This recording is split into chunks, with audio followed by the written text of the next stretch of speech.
Hi friends, ഏതോ ജന്മകൽപ്പനയിലേക്ക് എല്ലാവർക്കും സ്വാഗതം. അങ്ങനെ നമ്മുടെ അശ്വിനാണെങ്കിൽ ശ്രുതിയോട് റൂം ആദ്യത്തെ പോലെ തന്നെ റീഅറേഞ്ച് ചെയ്യണം എന്ന് പറയുമ്പോൾ ശ്രുതി അത് ബുദ്ധിമുട്ടാണ്, ഇപ്പോൾ ഈ റൂം നിങ്ങളുടെ മാത്രമല്ല എന്നറിയാലോ. അശ്വിൻ സാർ അത് ഇടയ്ക്കിടയ്ക്ക് മറന്നു പോകുന്നുണ്ട്.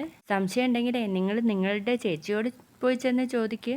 ഞാൻ ആരുടെയും അഭിപ്രായങ്ങൾക്കും തീരുമാനങ്ങൾക്കും എൻ്റെ ജീവിതത്തെ സ്പേസ് കൊടുക്കാറില്ല. എനിക്ക് എൻ്റെ ഡിസിഷനാ വലുത് എന്ന് പറയാം കേട്ടോ അശ്വിൻ. നീ ഇവിടെ താമസിക്കുന്നിടത്തോളം കാലം എൻ്റെ ഇഷ്ടങ്ങളാണ് പ്രധാനമായിട്ട് കരുതേണ്ടതെന്ന് അശ്വിൻ പറയുമ്പോൾ അത് പറ്റില്ലെന്നാണ് ഞാൻ പറഞ്ഞത്. നിങ്ങൾ നിങ്ങളുടെ ഈ പിടിവാശി ഒഴിവാക്കിയാൽ മാത്രം മതി, മറ്റൊന്നും ഞാൻ നോക്കിയിട്ട് കാണുന്നില്ല. മാത്രല്ല അഞ്ജൽ ചേച്ചി പറഞ്ഞല്ലോ ഈ റൂം ഇങ്ങനെ ചെയ്തതിന് ശേഷമാണ് ഭംഗിയെന്ന് പറയുമ്പോഴേക്കും അശ്വിൻ അങ്ങ് ദേഷ്യം പിടിച്ച് ഡാമിറ്റ് എന്ന് പറഞ്ഞ് അങ്ങ് പോവാണ്. അശ്വിൻ അങ്ങ് പോയി കഴിഞ്ഞതിന് ശേഷം നമ്മുടെ ശ്രുതിയാണെങ്കിൽ ചിരിച്ചുകൊണ്ട് പറയാണ്, അശ്വിൻ സാറേ, ഈ ശ്രുതികുമാരി ലക്ഷ്മി കളി തുടങ്ങിയിട്ടേ ഉള്ളൂ. 6 മാസത്തേക്കല്ലേ എഗ്രിമെന്റ്, അതിനുള്ളിൽ നിങ്ങളെ ഞെക്കിപ്പിഴിഞ്ഞ് പുഴുങ്ങിയെടുക്കും കേട്ടോ കടല മിഠായി എന്ന് പറഞ്ഞ് ചിരിച്ചിങ്ങനെ നിൽക്കുന്നുണ്ട്. അങ്ങനെ നമ്മുടെ ശ്രുതിയാണെങ്കിൽ അശ്വിൻ്റെ ബെഡിലിരുന്ന് ഐഡിയ സ്റ്റാർ സിംഗർ ഇങ്ങനെ കണ്ടുകൊണ്ടിരിക്കുകയാണ്. അതിനിടയ്ക്ക് ഡയറി എടുത്തിട്ട് എഴുതുന്നുണ്ട്, അശ്വിൻ സായിറാമിൻ്റെ ബെഡിലിരുന്ന് ഞാൻ TV കാണുകയാണ്, അതെൻ്റെ വലിയൊരാഗ്രഹമായിരുന്നു എന്ന് പറയുമ്പോൾ അശ്വിൻ അങ്ങ് വരികയാണ് കേട്ടോ. അശ്വിൻ്റെ തല ഉളുക്കിയിട്ടുണ്ടേ. എൻ്റെ ഈശ്വര, ആളിപ്പോൾ നല്ല മൂഡിലല്ലെന്ന് തോന്നുന്നു, ഇന്നിപ്പോൾ ഇവിടെ എന്തെങ്കിലും നടക്കും എന്ന് പറഞ്ഞിട്ട് ശ്രുതി അവിടെ ഇരിക്കുമ്പോൾ അശ്വിൻ പറയുന്നുണ്ട്, ഇതെന്തിനാ ഇത്രയും വോളിയം വെച്ചത്?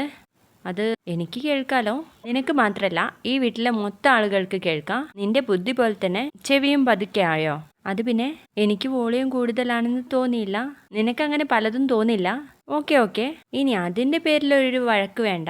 ഞാൻ TVയുടെ സൗണ്ട് കുറച്ചേക്കാം എന്ന് പറഞ്ഞിട്ട് റിമോട്ട് ഇങ്ങനെ തപ്പിക്കൊണ്ടിരിക്കണ നേരത്തെ അച്ഛൻ പോയി ആ റിമോട്ട് എടുത്ത് പോക്കറ്റിൽ ഇടാൻ കേട്ടോ. അപ്പൊ ശ്രുതി പറയുന്നുണ്ട്, റിമോട്ട് എവിടെയാന്ന് കാണുന്നില്ല, എന്തായാലും TV തന്നെ അങ്ങ് ഓഫ് ചെയ്യാന്ന് പറഞ്ഞ് എണീറ്റതും അച്ഛൻ ഓടി വാഷ്റൂമിലേക്ക് കയറാണ് കേട്ടോ.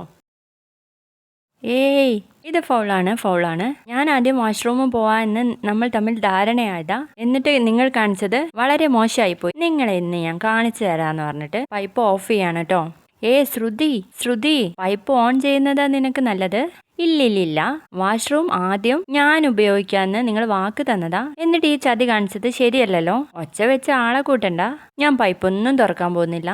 ഞാൻ ആദ്യം വാഷ്റൂം ഉപയോഗിച്ചോളാമെന്ന് പറഞ്ഞാൽ ഞാൻ ഇപ്പോൾ പോയി പൈപ്പ് തുറക്കാം എന്ന് പറയണേ. ഇപ്പം ഇറങ്ങും.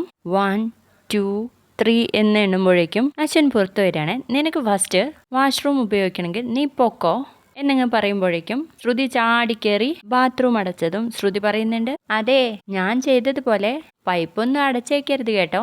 അതിപ്പോൾ പറഞ്ഞിട്ട് കാര്യമില്ല, നീ കയറിയപ്പോഴേ ഞാൻ പൈപ്പ് ക്ലോസ് ചെയ്ത് കഴിഞ്ഞു എന്ന് പറയട്ടെ അശ്വിൻ. ആഹാ, ഇപ്പൊ കാണിച്ചു തരാന്ന് പറഞ്ഞിട്ട് എന്ന് വിളിക്കാട്ടോ. അതും പല ട്യൂണിലാണ് കേട്ടോ വിളിക്കുന്നത്. പുറത്ത് നിൽക്കുന്ന അശ്വിനാണെങ്കിൽ ഇതൊക്കെ ഞാൻ കുറെ കണ്ടിട്ടുണ്ട് എന്നുള്ള ഭാവത്തിൽ തന്നെ ചിരിച്ചു നിൽക്കാണ്. ഭയങ്കരമായിട്ട് ഇറിറ്റേറ്റ് ആവുമ്പോൾ നമ്മുടെ അശ്വിൻ ചോദിക്കുന്നത്, ശ്രുതി നിനക്ക് എന്ത് പറ്റി? അപ്പോഴേക്കും അഞ്ജലി അങ്ങോട്ടേക്ക് എത്താണ് കേട്ടോ. ശ്രുതി എന്തിനാ കരയുന്നത്? ശ്രുതി എന്ന് വിളിക്കുമ്പോഴേക്കും ശ്രുതി മിണ്ടാതെ നിൽക്കാട്ടോ. അയ്യോ എന്നും പറഞ്ഞ് എന്നിട്ട് ഡോറ് തുറന്ന് പുറത്തേക്ക് വരുന്നുണ്ട്. എന്തിനാ ശ്രുതി നീ കരയുന്നത്? അത് പിന്നെ മാഡം, അത് പിന്നെ ബാത്റൂമിൽ ഒരു പാറ്റയോ? പാറ്റയെ കണ്ടതിനാണോ ഇങ്ങനെ നിലവിളിക്കുന്നത്? കഷ്ടം കുഞ്ഞാ, നീ ആ പാറ്റയെ അങ്ങ് ഓടിച്ചു വിട്ടേക്ക് എന്ന് പറഞ്ഞ അഞ്ജലി ചോദിക്കുന്നുണ്ട്, അല്ല നിന്റെ കഴുത്തിന് ഇത് എന്തു പറ്റിയതാ?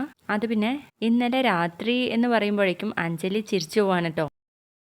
എന്നിട്ട് അഞ്ജലി ചിരിച്ചുകൊണ്ട് പറയുന്നുണ്ട്, കുളിയൊക്കെ കഴിഞ്ഞ് പെട്ടെന്ന് താഴോട്ട് പോന്നേക്ക് ഭക്ഷണം എടുത്തു വെച്ചിട്ടുണ്ടെന്ന് പറഞ്ഞ് പോവാണേ. തുടർന്ന് നമ്മുടെ ശ്രുതിയാണെങ്കിൽ അച്ഛനോട് പറയുന്നുണ്ട്, പൈപ്പ് അടച്ചാലേ ഇതുപോലെ പല പാറ്റകളും വരും. നോക്കൂ ശ്രുതികുമാരി ലക്ഷ്മി, ഞാൻ നിന്റെ അത്ര ചീപ്പല്ല, ഞാൻ പൈപ്പ് ക്ലോസ് ചെയ്തിട്ടേ ഇല്ല.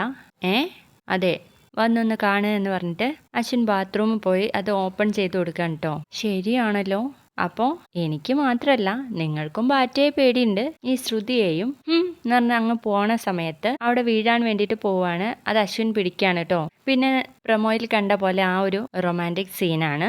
കുറെ നേരം കണ്ണിലേക്ക് നോക്കി നിൽക്കുന്നുണ്ട്. എന്നിട്ട് അശ്വിൻ അങ്ങ് പോവാണേ.